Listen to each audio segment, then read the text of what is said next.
Okay, I want to talk about mental health and protecting your mental health. Obviously, we have been witnessing for the last 6 months every day the most horrific atrocities. And I don't think that we should be normalizing that, or giving into the idea that like bearing witness all the time somehow makes us a good person, okay? Because protecting your mental health at this point is going to be an incredibly important tool that will resource you for this fight and for this movement that's now building momentum, okay? And it's bigger than just Free Palestine, okay? Many people, as I posted in the reel the other day, know that we are in the midst of a spiritual war. It's not like new. This is not like a new thing that maybe started in like October 7th or even 2020. You know, it's a spiritual war that we've incarnated into. Okay, so this has just been happening on this earth for eons, probably. So many of us know that. Many of us incarnated here for that. And incarnated particularly into certain bloodlines, which I'm going to talk about. And I know that the mental health thing, I want to speak on this. I know that the mental health thing gets used as an excuse to dissociate or to turn away or to just to do nothing. A lot of people in wellness, people, spiritual people have been saying, oh, I'm protecting my mental health and that's why I'm not engaging, or that's why you shouldn't engage with it, that's why you should look away, you know, protect your mental health, don't be low vibe, okay? Look, I understand that if you're like just for regular people, obviously we're all regular people, right? But for a lot of people who are just going about their day-to-day lives, have 9-to-5 jobs, kids, struggling to pay the bills, obviously we have like a cost of living crisis because of hyperinflation, which is actually caused by the same Zionist banking cartel that has been waging spiritual warfare against humanity for a long time. We'll talk about the deeper machinations of this in future videos. I'm not getting into it right now. A lot of people are in survival mode, okay? And I get that a lot of people don't have the capacity to constantly witness, you know, horrible atrocity videos, and they know that that there's very little that they can do to help, okay? Other people have just bought into the idea of learned helplessness, which is just a false lie, that there's nothing that you can do to help, because there's many things, and I've spoken about that previously, okay? But I'm talking specifically about like the spiritual influencers who will, on one hand, tell you about reclaiming your power and your sovereign power, awaken to your power and your unlimited power, and you don't know how powerful you really are, and they'll talk about all these self-empowerment, individualistic teachings, and then when it comes to the issue of genocide and speaking up for humanity, they're like, oh, I'm powerless to do anything about that, and you know, I don't have the power to change that, so I just control what I can control. Okay, that's not a person that any of us should be working with, okay? Because that person's disingenuous and they haven't awoken to their own power, okay? They're not truly walking their talk, because they haven't awoken to the fact that we are super powerful, not individually but collectively, okay? The true power, when you awaken to the source of the actual source, the prime creator, God source from which our power emanates, is the Godhead and the divine child stream that emanates from that. And what is that? That's the golden Christ stream, the Christ Sophia stream, okay? Divine masculine and divine feminine in sacred union, which is the principle of care and the principle of right and moral action, okay? And it's the frequency of unity consciousness. Okay, so it's about collective power, collective action. So it's just about, you know, individually, you just do a little bit. You just do whatever you can. You speak up. You create content. You sign that petition. You attend a march. You keep the conversation going. You amplify people's voices, amplify the voices of the most oppressed. You donate to that fundraiser. You share that fundraiser. Just lots of little, small, collective actions that you can do to help, the biggest problems that we're seeing in the world, and they're all connected. Every single problem that we're facing on the world is all connected, and has underlying causal factors that are connected. Okay, that's why I talk about this shared struggle. The person that's telling you to protect your peace and has mainly just been, silent on genocide for like 8 months, those people are putting up a front of like lifestyle brand marketing and selling spiritual services, but underneath they're actually in pure survival mode, and they're not being honest with you about that. Okay, that's very disingenuous. Okay, if you're going to be working with somebody who is like some kind of mental health support or some kind of counselor or some kind of coach, okay, you want somebody who is honest about their struggles. Okay, a lot of us are struggling right now. Okay, a lot of us are in survival mode. A lot of the true truth speakers and those who are truly walking the path and submitting to the Most High, I've seen a lot of them have been very honest about the fact that they're doing minimum wage jobs while they're coming online and speaking to people. Okay, I've been very honest about the fact that I'm suffering with mental health at the moment because of this last 6 months of just onslaught of watching, an entire people get decimated. Okay, it's been very, very fragmenting to my light body. Okay, which is why I hosted that grid work where we did light body clearings, and I'm going to be posting more of those as well as my capacity allows. Okay, I'm here in Mexico right now, currently making plans to move back to the UK. Okay, because I have not been able to find the community support that I was hoping to find here in Mexico. Okay, and I feel like that would be better for me to find in the UK.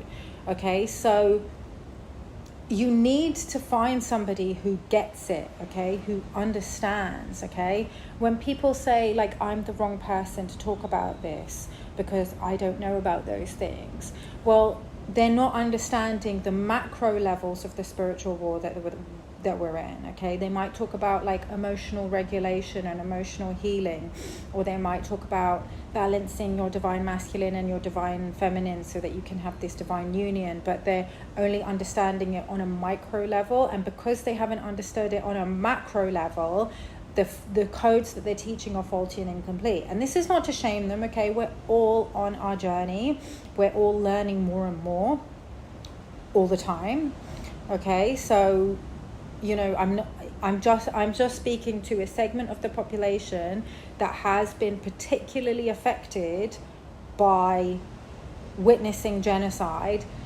The reason why a lot of the time when we have those of us who are most connected to what's happening right now within these particular grids, the Middle East, Gaza, Palestine, Sudan, Congo, all the other wars and conflicts and genocides that we're seeing unfold on the planet, is often because you're born into a certain bloodline. Okay, that can be one reason, or because you might have you might have a personal trauma that connects you to that struggle. Maybe you suffered from narcissistic abuse, so you can see that narcissistic antichrist colonizer spirit that's playing out on a macro level with this. With this, you see the deeper machinations of what's going on, right? Or you're from a particular bloodline that has war trauma. Okay, it could be ancestral trauma in your bloodline. For me personally, I am Pakistani. I'm British Pakistani. I'm a mix, but mostly 3/4 Pakistani, 1/4 English. And my grandparents witnessed horrific atrocities during the partition of India and Pakistan, which incidentally was. It was like 1947. So all of this started unfolding at the same time. So a lot of the people that are speaking up are from Korea, and so they witnessed the partition of North and South Korea, which was the same year. Or they're Irish, okay? So they've, suffered brutal occupation under British colonialism. I'm not too well researched on the Irish struggle, but there's definitely something that I want to research more about, because I've witnessed the incredible solidarity coming from people who come from an Irish lineage with the Palestinian struggle. or, you know, we see a lot of solidarity from people of an Afghani or Iraqi lineage. Now, obviously, I'm not saying that everyone from those lineages is speaking up, and I'm not saying that it's only those people as well, okay? There's a lot of people who don't come from that lineage, who actually come from a quote-unquote colonizer lineage, who are also speaking up, okay? And, you know, I'm not going to necessarily speak to all the different reasons why that might be. You know, it could maybe be a past life thing, okay?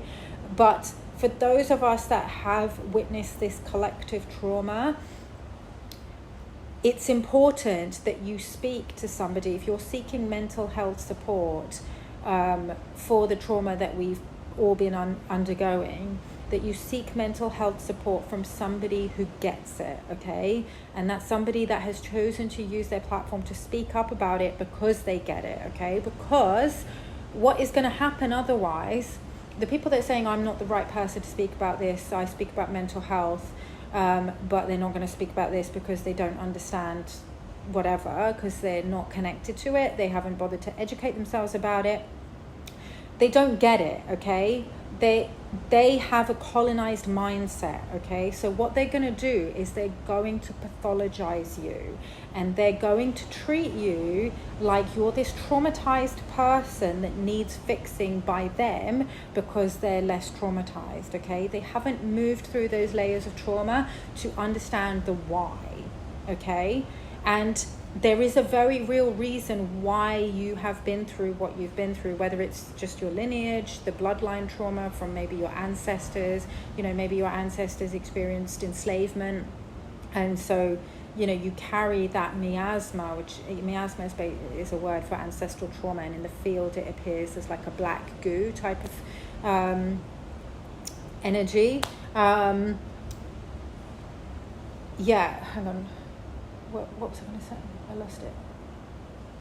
Yeah, or you might have experienced it personally, okay? You might have experienced personal, witnessed atrocities or some kind of satanic ritual abuse, or even domestic violence. I've seen a lot of domestic violence survivors understand this. And a lot of people who have not been through it are trauma shaming right now. They're saying, oh, all these pro-Palestine people are just, you know, like purging out their trauma.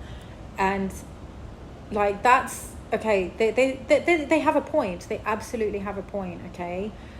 We are traumatized, and we've been enduring generations and legacies and aeons of trauma and colonization of the human spirit for eons on this planet, okay? And there are many people who incarnated into certain bloodlines to actually heal and rehabilitate those bloodlines, okay? Because you might be one of these beings that has a particular soul mission, because you are more highly coded. I'm sorry to say, so I know it comes into like this supremacy ideology. It's not a supremacy ideology, it's just that you have the spiritual tools because of certain other lifetimes that you've been through, where you're able to rehabilitate your bloodline from this trauma, and you're able to heal your ancestors' bloodline. And because you're actually here to neutralize certain polarities on the planet and actually help create new systems and new structures, okay? You're not just here to fix yourself and heal yourself from this trauma,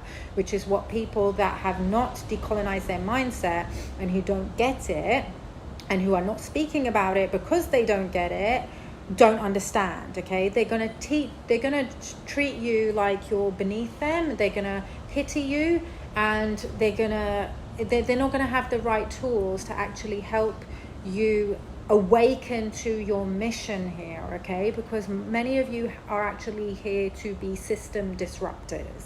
That's why you incarnated, okay? It's in the Ascension community, we call it the Indigo 3 contract, okay? This is Lisa Renee's work. And I don't necessarily ascribe to everything that Lisa Renee says. There's a lot of things that she says, and that she's a clairvoyant that channels from the fields. She's a very, very gifted channel. Some of the things that she says I don't necessarily agree with, but she talks about the Indigo 3 contract, which is basically somebody that's incarnated into a very, very challenging lifetime for the purpose of polarity integration, okay, in neutralizing extreme polarities. So it could be like a narcissistic codependent patterning, if you incarnated into a bloodline where that was in your parents' lineage, if that was in your ancestral lineage, narcissistic codependent dynamics going all the way through, you know, your parents might have had that dynamic, or grandparents, you know, or it can be extreme polarities with like extreme evil, for example. So people that were born into like satanic networks, or people, you know, people that suffered like child trafficking and things like that, or people that experience genocide, people that witness genocide. Okay, so you need to make sure that whoever you're going to has the spiritual tools to be able to deal with your particular trauma. Okay, not everybody is equipped for this.